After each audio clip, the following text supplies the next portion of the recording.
Notice here, let's say this is the equator. See this red line here? Let's say this is the equator and this is the northern hemisphere and this is the southern hemisphere. So there are two possibilities in which the winds are going to blow. One is in this direction shown by this arrow, the other is in this direction shown by this arrow. Similarly, in the southern hemisphere also, these are the two possibilities.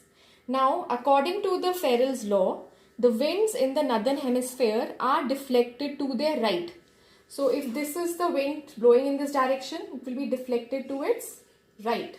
But if the wind is blowing in the opposite direction, that means facing downwards, if we stand facing in the direction of the arrow, then our right hand side would be this. This is how the wind is going to be deflected. Same way, in the southern hemisphere, the winds are deflected to their left. So for this arrow, now if you stand facing the arrowhead, your left hand will be this.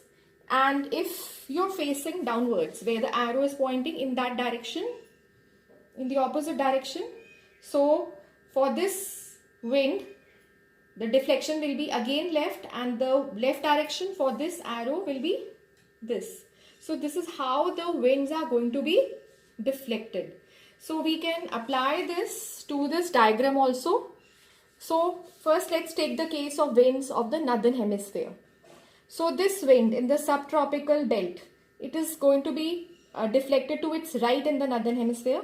So this is the deflection towards right.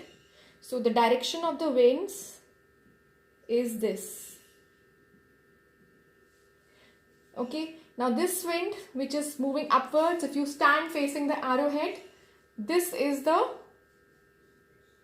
right hand side deflection, the deflection to right.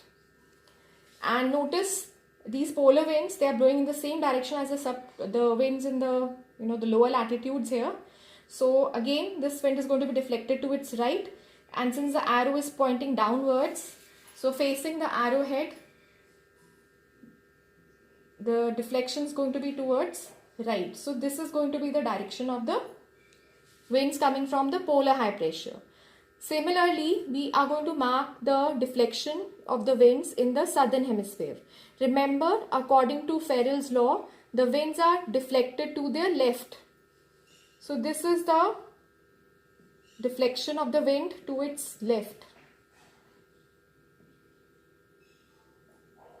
Again, facing the direction of the arrowhead. Okay, if you face in the direction of the arrowhead, your left hand will show the left hand side, and that is also showing the deflection. Now in this case, it's downwards, so facing in the direction of the arrow, this will be the left side deflection, the left hand deflection of the wind, this way.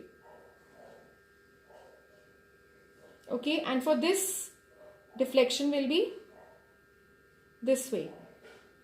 Okay, because the arrowhead is pointing exactly in the opposite direction.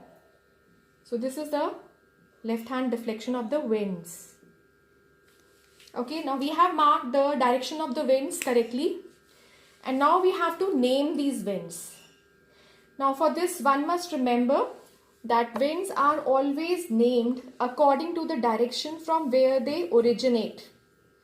Okay, now for this, let's try to recall the four main directions and then the intermediate directions. Now this you must have done in the lower classes. The intermediate directions and the cardinal directions. So let's just draw a diagram showing the four main directions. So these are the four main directions.